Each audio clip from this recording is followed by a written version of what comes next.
안녕하세요. 반갑습니다. 파란 잠옷입니다. 여러분들 오늘도 잘 보내셨나요?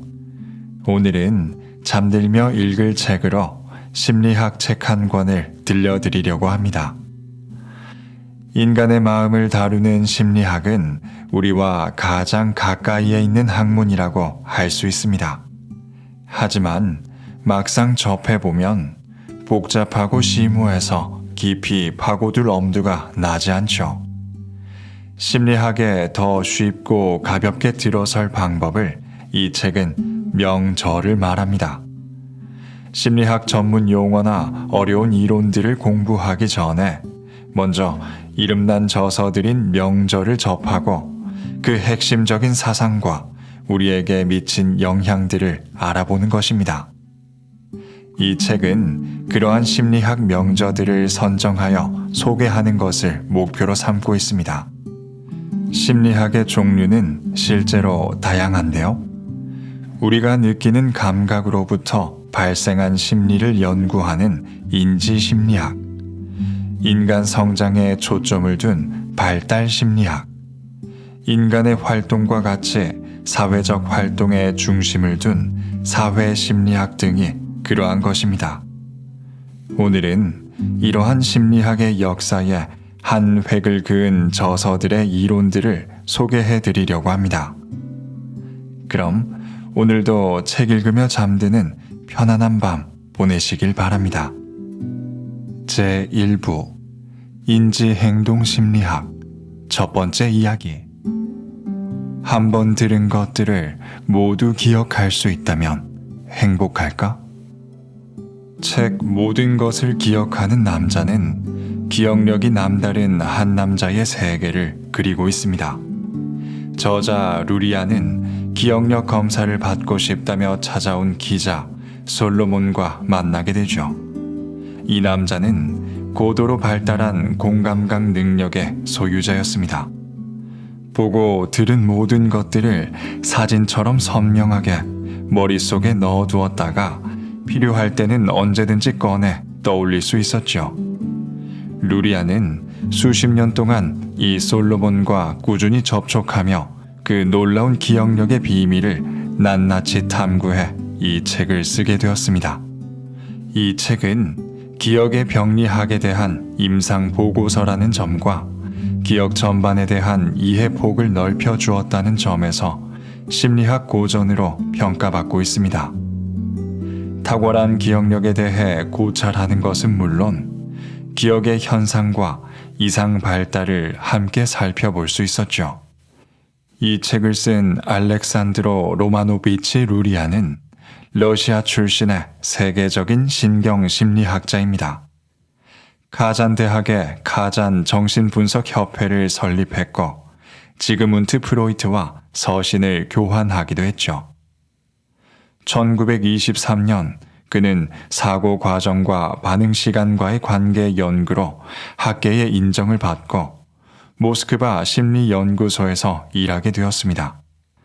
이곳에서 인지심리학자 레프 비고츠키를 만나 영향을 받게 되었죠. 이 연구소에서는 인간의 사고 과정을 분석하는 방법을 기술한 연관신경 방법을 고안했는데 이것이 최초의 거짓말 탐지기의 원리가 되었습니다. 1930년대 말에는 다시 의과대학에 진학해 실어증을 연구하기도 했었죠. 그렇다면 기억이란 대체 무엇일까요? 20년 만에 고등학교 동창회에 갔더니 한 친구가 불쑥 이렇게 물었습니다. 어이 총재, 너는 25살까지만 살 거라고 하지 않았냐? 총재는 고등학교 시절의 별명입니다. 이 별명으로 불렸던 적은 평생 그때가 유일하죠. 그 시절에 내가 정말 그런 민망한 말을 했었는지조차 기억나지 않습니다. 동창회에 간 덕분에 고교 3년 동안 내 별명을 부른 친구와의 추억이 떠올랐습니다. 졸업 후에 수십 년이 지났으니 냉동된 듯한 그런 기억이었죠. 그 기억을 동창회의 뜨거운 열기가 녹인 걸까요? 총재라는 별명을 듣고 기분이 묘했는데 나도 그 친구에게 회장, 잘 지냈어? 라고 무심결에 응답했습니다. 친구의 옛 별명이 입 밖으로 튀어나온 것이죠. 모든 동창생이 우리 둘에게 총재와 회장하고 부르면서 인사하는 게 영 어색했습니다. 기억이란 도대체 무엇일까요? 기억을 주제로 이야기하면 그 사람 이름이 뭐였더라? 기억이 잘 안 나네 하는 식의 망각을 먼저 떠올립니다. 대부분의 사람들은 기억력이 더 좋아져서 뭐든 기억할 수 있기를 바랍니다. 세월이 흘러 뭔가를 점점 잊게 되는 것이 아쉽기만 하죠. 그렇다면 잊지 않는 것은 정말 가능할까요? 잊지 않으면 행복해질 수 있을까요? 심리학은 기억에 대해 몇 가지 학설을 만들어냈습니다. 가장 초기의 기억에 대한 연구를 수행한 사람은 독일 심리학자 헤르만 에빙하우스였습니다. 그는 무의미 철자라는 도구를 개발해 자음, 모음, 자음의 알파벳 세 문자로 이루어진 문자열을 얼마나 외울 수 있는지를 연구했습니다. 시간이 경과함에 따라 외운 내용을 얼마나 망각하는지를 측정하여 만든 그래프를 에빙하우스 망각 곡선이라고 하는데 이 개념은 지금까지도 널리 쓰이고 있습니다. 고전 이론에서는 기억을 장기 기억과 단기 기억으로 분류합니다. 아, 그게 초등학교 때 교장 선생님의 이름이었지? 라는 기억은 장기 기억입니다. 아까 알려준 거래처 번호 몇 번이었더라? 라는 기억은 단기 기억이죠. 이때 복습은 단기 기억을 장기 기억으로 변환하여 정착하도록 만들어줍니다. 심리학자 조지 밀러는 매직 넘버 7+-2라는 유명한 논문에서 인간은 한 번에 겨우 5개에서 9개의 전화번호만 외울 수 있다고 주장했습니다. 그런 의미에서 전화번호가 7개에서 8개 자리라는 사실은 상당히 합리적이라 할 만합니다. 심리학에서는 기억을 떠올리는 행위를 분류하기도 합니다. 미국 초대 대통령은 누구인가? 라는 질문에 조지 워싱턴이라고 대답하는 것은 재생이며 미국의 초대 대통령은 워싱턴인가? 라는 질문에 예라고 대답하는 것은 재인식입니다. 당연히 재인식이 쉽습니다. 하지만 둘 다 오류가 생길 수 있고 그 오류가 인생을 바꿀 수도 있다고 엘리자베스 로프터스가 지적했습니다. 심리학자들의 기억 분류는 계속되었습니다. 에스토니아 심리학자인 엔델 톨빙은 기억을 서술 기억과 절차 기억으로 나누고 전자를 다시 의미 기억과 일화 기억으로 나누었습니다. 의미 기억은 단순 암기에 해당하고 일화 기억은 자신의 경험, 일의 흐름과 순서에 대한 기억입니다. 영국 심리학자 앨런 베들리는 워킹 메모리 모델을 만들었습니다. 이 모델은 머릿속에서 순식간에 사라지는 작업 기억을 정착시키기 위해 우리 뇌가 음은고리, 즉 복창이나 시공간 스케치북, 즉 이미지 재현이라는 보조 시스템을 이용한다고 가정했습니다. 일반적으로 기억을 과거에 일어났던 사건으로 여기는데 다음 주는 남자친구의 생일이다처럼 미래에 대한 기억도 있습니다. 이를 전망적 기억이라고 합니다. 전생의 기억을 말하는 사람도 있지만 검증할 수 없어 심리학에서는 다루지 않습니다. 심리학자가 주장한 기억의 학설을 대충 훑어봤는데 이런 학설은 수백 건 이상의 실험 연구를 만들어냅니다. 실험으로 확인할 수 있어야 이론으로서 가치가 있다고 여기는 게 심리학자의 자세이기 때문이죠. 하지만 실험 연구에는 한계가 있습니다. 기억력이 뛰어난 사람은 인생을 어떻게 살아가는가와 같은 의문은 실험할 수 없기 때문이죠. 애초에 심리학은 감각, 지각, 판단과 사고, 기억 등과 같이 과정을 나누어서 연구합니다. 그것을 이점으로 생각하는 사람도 많지만 인간의 전체 모습에 다가갈 수 없다는 단점도 있습니다.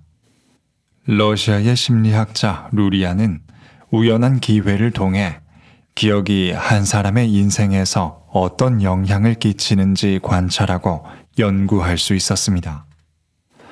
1920년대에 루리아는 기억력 검사를 받고 싶다며 찾아온 한 남자를 만나 놀라운 연구를 시작하게 됩니다. 솔로몬이라는 남자의 뛰어난 기억력에 대한 이야기, 그리고 그 인격의 또 다른 측면과 솔로몬이 어떤 인생을 살았는지에 대해 책을 쓰게 되었습니다. 그 책이 바로 모든 것을 기억하는 남자입니다.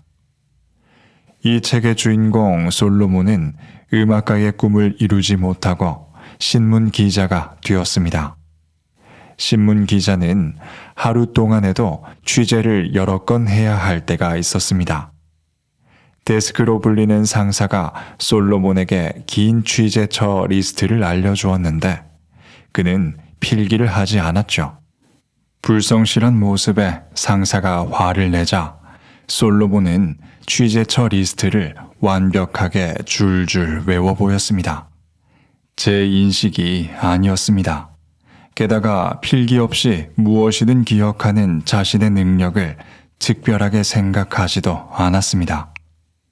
30자리든 70자리든 문제없이 숫자를 외웠고 10여 년 전의 사건도 생생히 기억해냈습니다. 어떻게 이것이 가능했을까요? 직관상과 공감각이라는 특이한 능력 덕분이었습니다. 직관상은 눈이 카메라처럼 작동해 영상을 저장하는 것을 말합니다.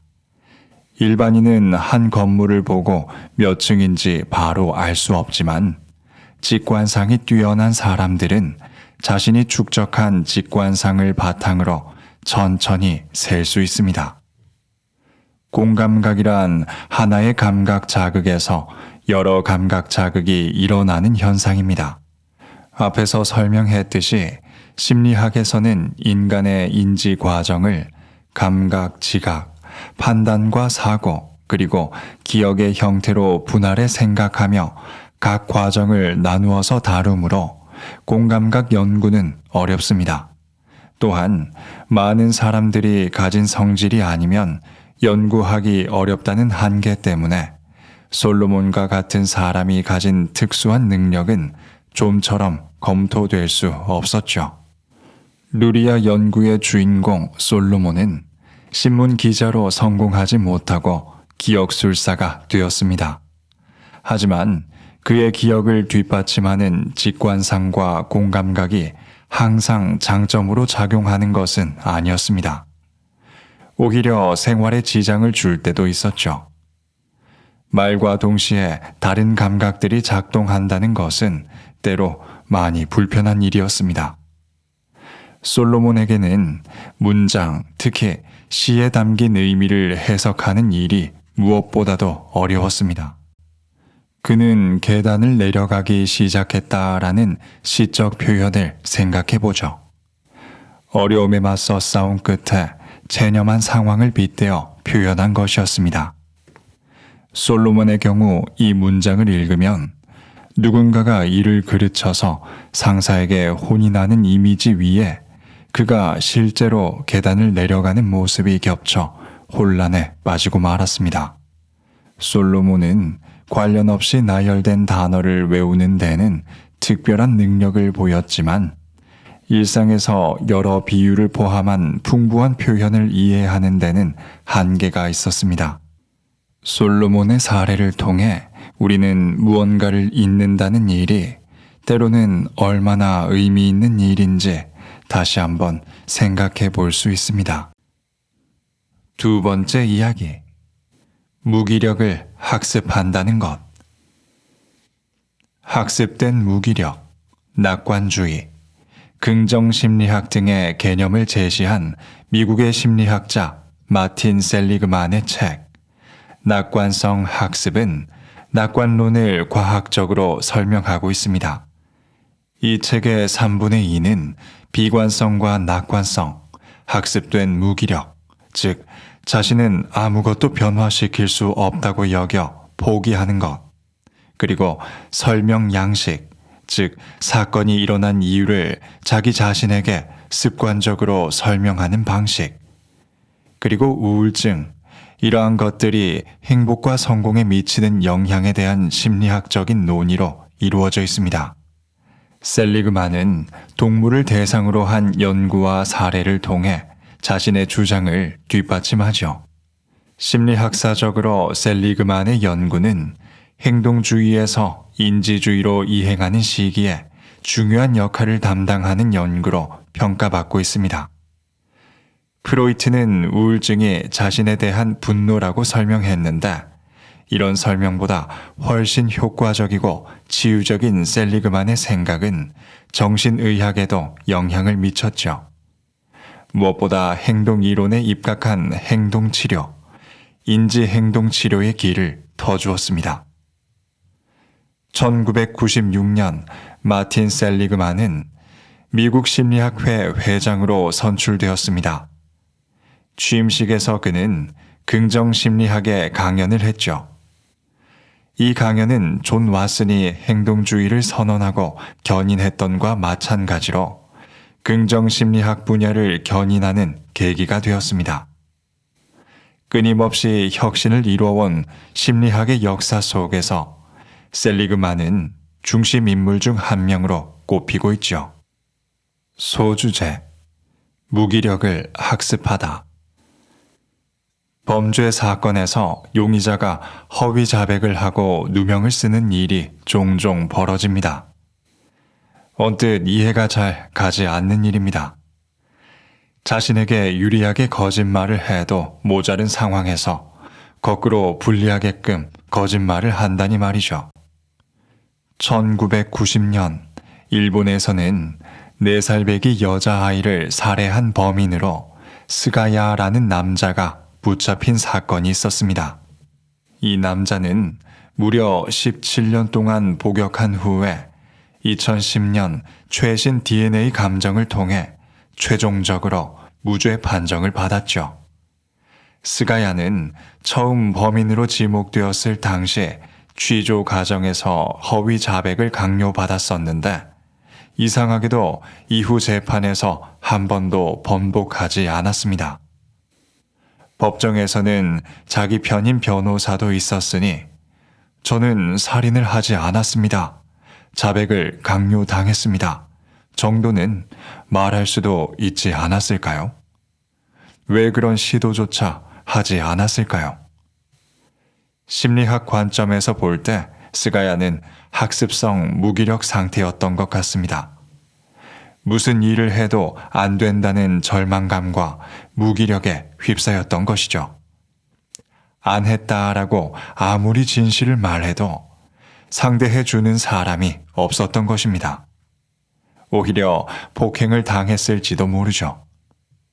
이런 과정이 반복되자 스가야는 절망과 무기력을 학습했던 것입니다.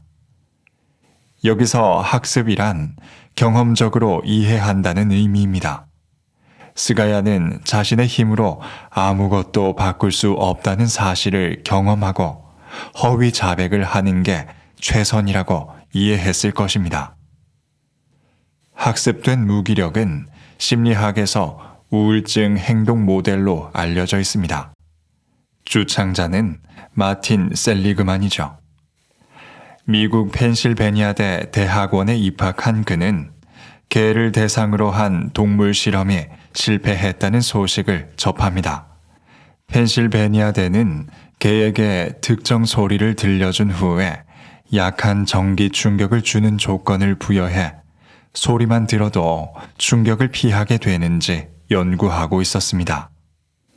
소리와 충격을 관련 지으려면 두 가지를 함께 제시해야 했습니다. 소리가 들리면 충격이 온다는 과정을 반복하면 개는 소리를 신호로 감지하여 소리만 들어도 도망치리라는 것이 그 가설이었죠.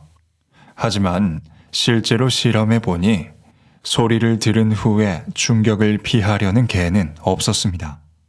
오히려 웅크리고 앉아 충격을 감수하는 개가 많았죠. 대학원에 막 입학한 셀리그만은 이 상황을 보고 개들이 무슨 짓을 해도 안 된다는 것을 터득했다고 생각했습니다. 소리와 전기 충격과 도망쳐도 안 된다는 세 가지 요소의 관계를 학습했다고 생각한 것이죠. 그는 자신의 생각대로 개들이 무력함, 상황 타개 능력이 없는 상태를 학습했는지 확인하기 위해 교묘한 실험을 했습니다. 24마리의 개를 세 집단으로 나누어 상자에 넣고 전기 충격을 주었는데 조건이 각각 달랐습니다. 첫 번째 집단의 개들은 코로 스위치를 누르면 전기 충격을 스스로 멈출 수 있었고, 두 번째 집단은 스스로 전기 충격을 통제할 수는 없으나 첫 번째 집단의 개가 스위치를 누르면 동시에 충격이 사라졌죠. 세 번째 집단은 비교 집단으로서 같은 상자에 있지만 충격을 전혀 받지 않았습니다. 그러나 여기까지는 준비 단계에 불과했습니다. 진짜 실험은 지금부터였죠. 24시간이 경과한 후에 낮은 칸막이를 이용해 두 공간으로 나눈 작은 방에 이 개들을 넣고 전기 충격을 가하게 되었습니다. 모든 개들은 칸막이를 넘어 쉽게 전기 충격을 피할 수 있었죠. 실험 결과 첫 번째 집단과 세 번째 집단의 개들은 모두 칸막이를 넘어갔지만 두 번째 집단은 공간을 옮겨 충격을 피하려고 하지 않았습니다. 통증을 참으면서 웅크리고 앉아 있을 뿐이었죠. 어차피 뭘 해도 안 된다고 생각하는 것만 같았습니다. 셀리그만의 이런 생각과 실험 결과는 행동심리학에 큰 충격을 던졌습니다. 하지 않는 일을 학습할 수 있느냐가 논의의 핵심이었습니다. 반론도 있었지만 실험을 통해 무기력을 학습한다는 사실을 인정받게 되었죠. 이는 심리학사적으로 행동주의에서 인지주의로 이행하는 시기의 연구 결과라고 할 수 있습니다. 무기력을 학습한다는 것은 인간에게 어떤 의미가 있을까요? 사실 인간은 개만큼 단순하지 않습니다. 무엇보다 말을 사용할 수 있죠. 어차피 나는 실패한 인간이야. 혹은 아무리 실패했더라도 나는 아직 할 수 있어. 라고 생각을 드러낼 수 있죠. 심리학자 레고 비고츠키는 말을 일종의 기호로 생각하는 것이 인간의 특별한 장점이라고 주장했는데 이런 생각은 행동주의와 대립했습니다. 셀리그만의 연구도 마찬가지로 행동주의 진영의 반발을 불렀지만 결과적으로는 인지주의로 이행하는데 큰 기여를 했습니다. 그의 연구는 학습된 무기력의 연구로 불리우며 인간의 우울증이 특히 근대에 들어 증가한 이유를 설명하는 이론으로 타당성을 얻고 있습니다. 지그문트 프로이트는 우울증이 자기 자신에 대한 분노라고 설명했는데 이보다는 훨씬 효과적이고 마음을 치유할 가능성이 큰 사상이라고 할 수 있습니다. 셀리그만의 생각은 정신의학에도 영향을 미쳤습니다. 무엇보다 행동이론에 입각한 행동치료, 인지행동치료의 길을 열어주었죠. 셀리그만이 존 왓슨이나 스키너의 이론 자체를 계승한 것은 아니지만 행동 이론이 발전하는데 큰 기여를 한 것은 분명합니다. 일상생활에서 무기력이나 그 결과로 얻는 우울증을 학습할 수 있다면 이를 없앨 수도 있다는 것이 행동 이론의 사상이기 때문이죠. 긍정 심리학의 탄생. 셀리그만은 자신의 책 서문에서 말하기를 1988년에 비행기 옆자리에서 물리학자 리처드 파인만을 만난 일이 연구의 전환점이 되었다고 말했습니다. 파인만은 셀리그만의 연구에 대해 듣더니 비관주의가 아니라 낙관주의에 관한 연구라며 갈파했다고 합니다. 이 일을 계기로 셀리그만은 연구 방침을 전환했고 긍정심리학 영역이 새롭게 탄생했습니다. 개와 인간을 대상으로 연구한 셀리그만과 연구팀은 나쁜 일이 일어났을 때 그 원인을 어떻게 설명하느냐가 중요하다고 생각했습니다. 시험에서 낮은 점수를 받게 되었을 때 이를 자신이나 타인에게 어떻게 설명해야 할까요?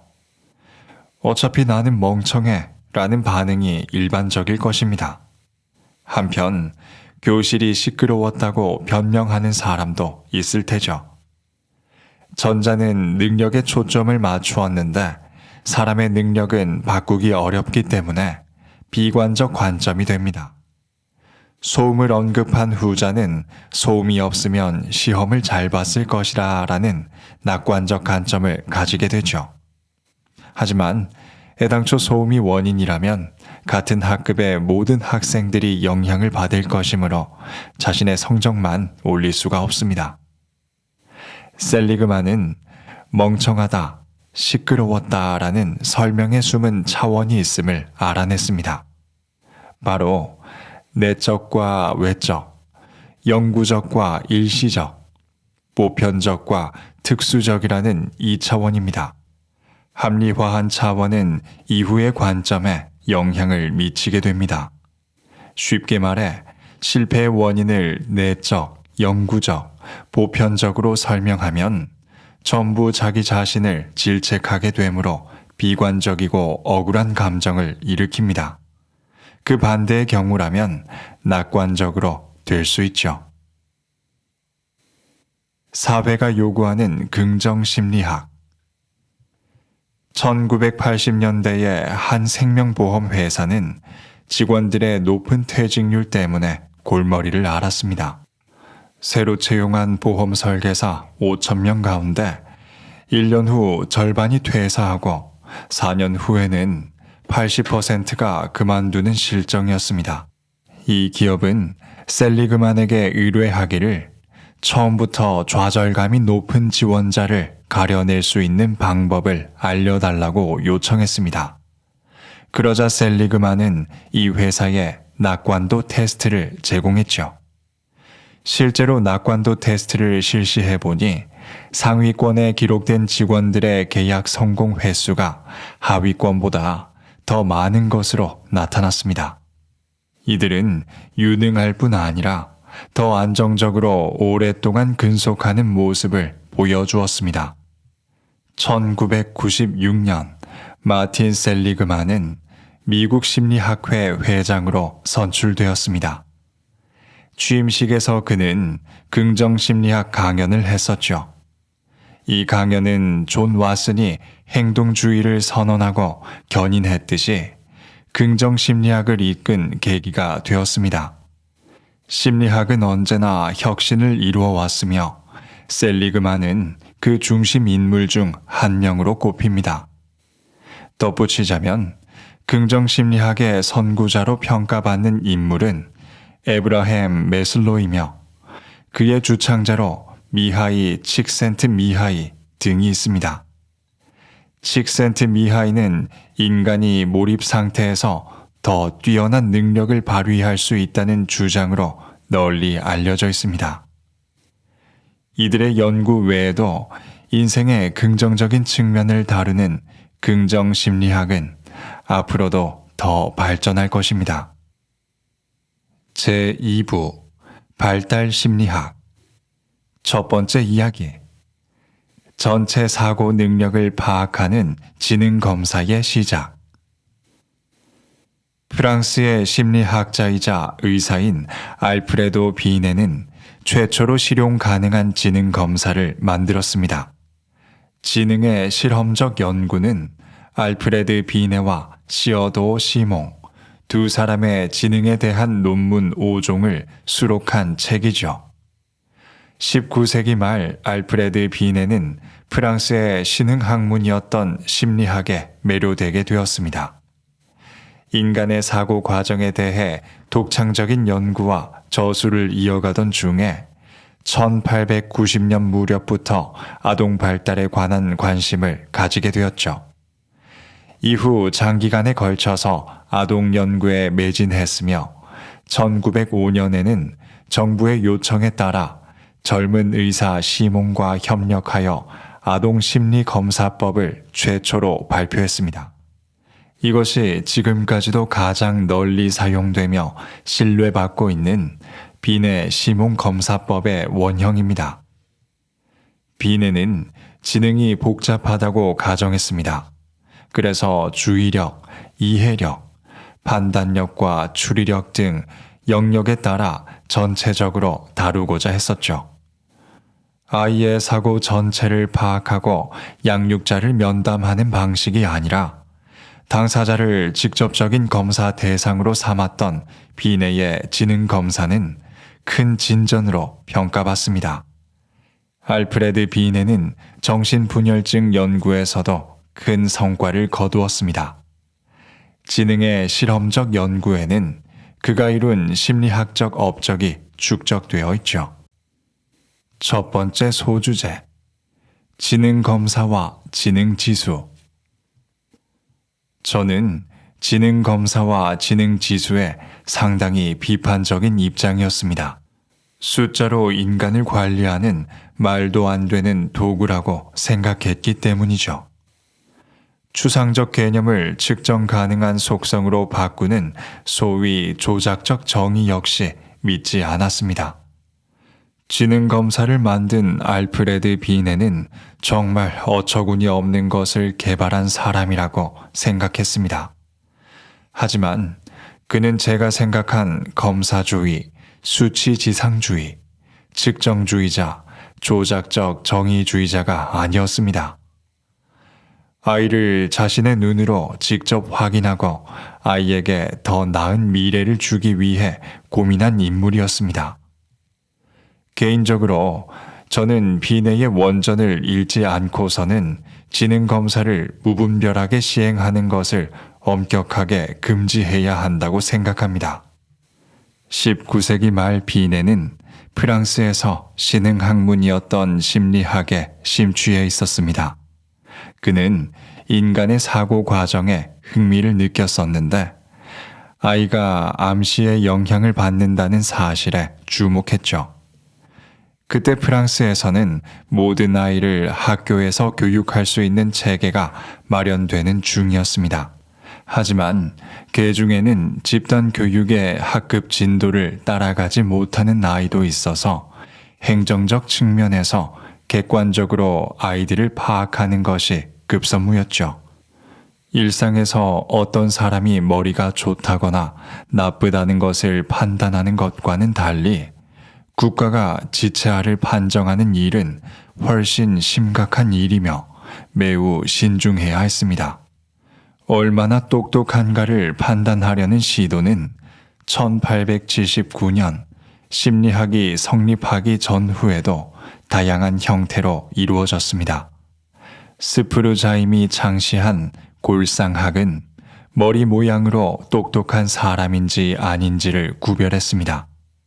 심리학자 제임스 카텔은 멘탈 테스트라는 검사용 키트를 고안했죠. 이는 심리학의 실증주의 정신이 반영된 사례로 실제로 시도해보고 성공 여부를 검증할 수 있는 실험이었습니다. 하지만 골상학과 멘탈 테스트는 둘 다 실패했죠. 초점에서 벗어났기 때문입니다. 그런 상황에서 1905년 비네는 프랑스 정부의 지원 아래 젊은 의사 시몬과 협력하여 종합적 판단을 중시하는 새로운 지능 검사를 만들었습니다. 또한 아이의 나이를 지적 수준의 기준으로 삼는 방법을 생각해냈죠. 즉, 평균적인 3세 아동이 할 수 있는 일은 3세 아동 수준, 평균적인 4세 아동이 할 수 있는 일은 4세 아동 수준과 같은 기준을 만들 수 있었습니다. 뭔가를 할 수 있다, 할 수 없다라고 단순히 판단하는 것이 아니라 전체적인 어떤 아이가 몇 세 아동 수준인지 판단하는 구조를 만든 것입니다. 지금은 상식이 되었지만 비내 이전에는 그런 기준을 생각한 사람이 없었습니다. 비내는 지능이 단순하지 않고 복잡하다고 가정했습니다. 그래서 주의력, 이해력, 판단력과 추리력 등의 영역에 따라 전체적으로 다루고자 했습니다. 기존에 실패한 멘탈 테스트가 각각의 능력을 개별적으로 측정하려 했던 것에 비해 비내는 아이의 사고 전체를 파악하는 방법을 추구했습니다. 비내와 시몽은 먼저 30가지 질문을 준비했습니다. 다음은 그중 처음 5가지 질문입니다. 첫 번째, 불타는 성냥을 눈앞에서 움직였을 때 이를 눈으로 쫓아갈 수 있는가? 즉, 대상을 응시할 수 있는가? 두 번째, 작은 나무 조각이 손에 닿았을 때 입으로 가져갈 수 있는가? 세 번째, 먼 곳에 있는 사물을 본 후 그것을 붙잡을 수 있는가? 네 번째, 먹을 수 있는 것과 먹을 수 없는 것을 구별할 수 있는가? 다섯 번째, 네 번째에서 이용한 초콜릿을 만졌을 때 초콜릿이라는 것을 기억할 수 있는가? 위의 항목은 2세 아동의 지능 수준이며 성인이 이 항목을 이행하지 못하면 중증 지적 장애 판정을 받습니다. 비내와 시몽은 이 최초의 검사가 대체로 타당하다는 데 힘을 얻어 내용 수정에 임했습니다. 3세가 할 수 있는 항목, 4세가 할 수 있는 항목을 사전 조사해서 설정했죠. 이 지능 검사는 정신지체아를 변별해 특수 교육을 받게 하는데 큰 영향력을 발휘했습니다. 비내 이전에는 적절한 검사가 없었던 탓에 당사자가 아니라 부모를 면접해서 아이의 지적 수준을 추정했습니다. 당사자를 대상으로 한 비내의 지능 검사는 큰 진전으로 평가받고 있죠.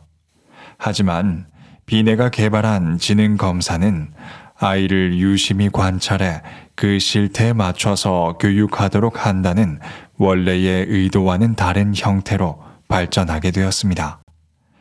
비내의 지능 검사를 변질시킨 가장 큰 원인으로 2가지를 꼽을 수 있습니다. 1916년 미국의 심리학자 루이스 터먼이 비내의 검사를 기초로 스탠퍼드 비내 검사를 표준화하면서 지능 검사 결과를 지능 지수라는 수치로 나타냈습니다. 이것이 현대식 IQ 테스트의 전신이 되었죠. 두 번째는 미국이 제1차 세계대전에 참전하면서 단시일 내에 대규모 병력을 선발하고자 성인을 대상으로 하는 집단식 지능 검사를 시행하게 되었습니다.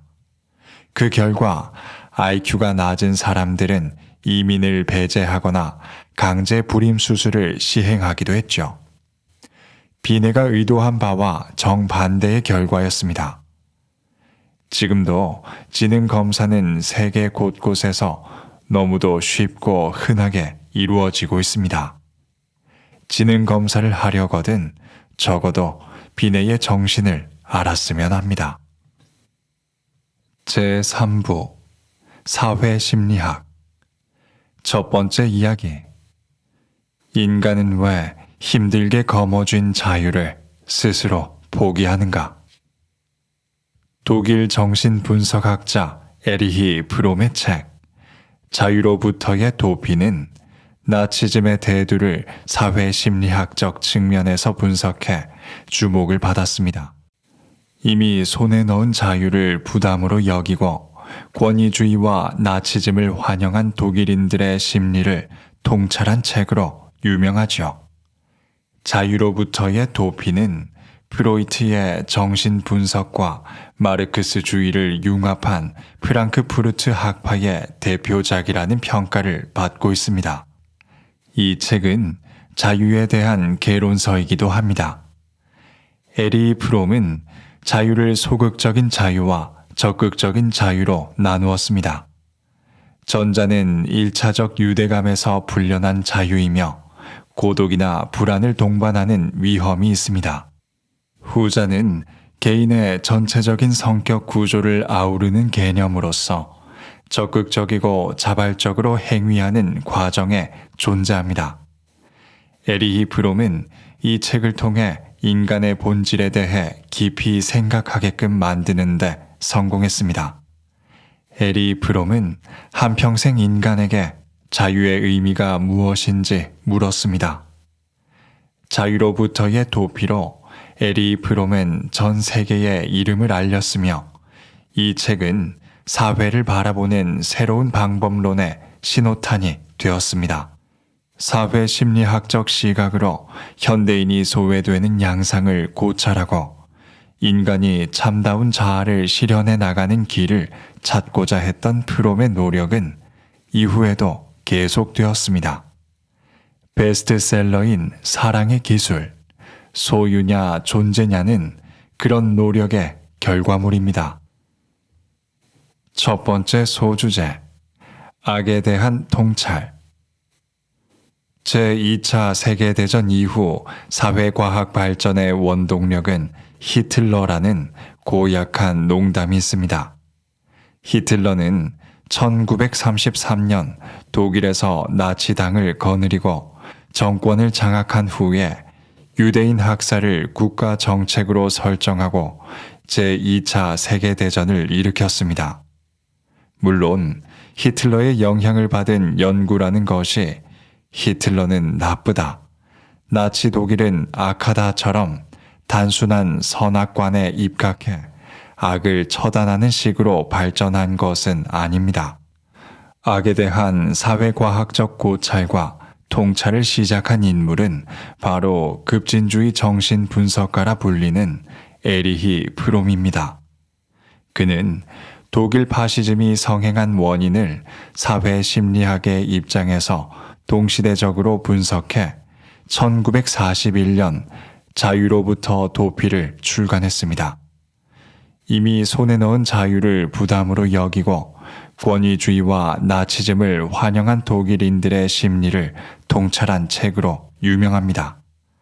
히틀러에 대한 연구의 흐름을 살펴보면 초기에는 나치와 당시의 독일 국민들에게 비판적인 논조를 띄웠으나 어느 순간부터는 매우 평범한 사람도 악을 구현할 수 있다는 논조로 전환되는 것을 알 수 있습니다. 이 책의 핵심은 20세기 독일에서 수많은 사람들이 파시즘을 추종한 이유를 분석하는 것입니다. 파시즘을 분석하는 시각은 사회 경제적 관점과 심리학적 관점으로 나뉩니다. 자본주의의 발달과 산업구조의 변화는 어떤 의미에서는 대중의 힘을 증대시켜 강하고 빠르게 만들어 주었습니다. 사람들은 직업이나 유대감으로부터 자유로워진 한편 자신의 가치를 보장해주는 존재에 대한 의존도도 높아졌죠. 그 영향을 가장 크게 받은 것이 중산 계급이었습니다. 이것이 바로 사회경제적 관점이죠. 사회심리학적 관점에서는 히틀러의 정신병리를 해명하고 그를 추종한 대중의 심리를 규명해야 합니다. 에리 프롬은 히틀러야말로 권위주의적 성격에 가장 적합한 예라고 말했습니다. 히틀러의 자서전 나의 투쟁에는 사디즘과 마조히즘의 공존을 볼 수 있는데 그것이야말로 권위주의적인 성격의 본질입니다. 또한 히틀러는 그 공존의 상태를 민중에게 부여하는데도 탁월했습니다. 연설로 민중의 의사를 배제하고 자신과 같은 권위주의적 성격 구조로 재구축했죠. 자유로부터의 도피는 제목처럼 자유에 관한 책입니다.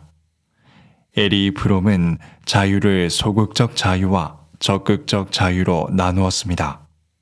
전자는 1차적 유대감에서 풀려난 자유이며 고독이나 불안을 동반하는 위험이 있습니다. 후자는 개인의 전체적인 성격 구조를 아우르는 개념으로서 적극적이고 자발적으로 행위하는 과정에 존재합니다. 행동의 자유로움이 아닌 자신의 모든 존재를 내건 자유로운 선택이 바로 자유의 진정한 의미이며 그런 조건을 만드는 것이 우리가 할 일임을 에리 프롬은 말합니다.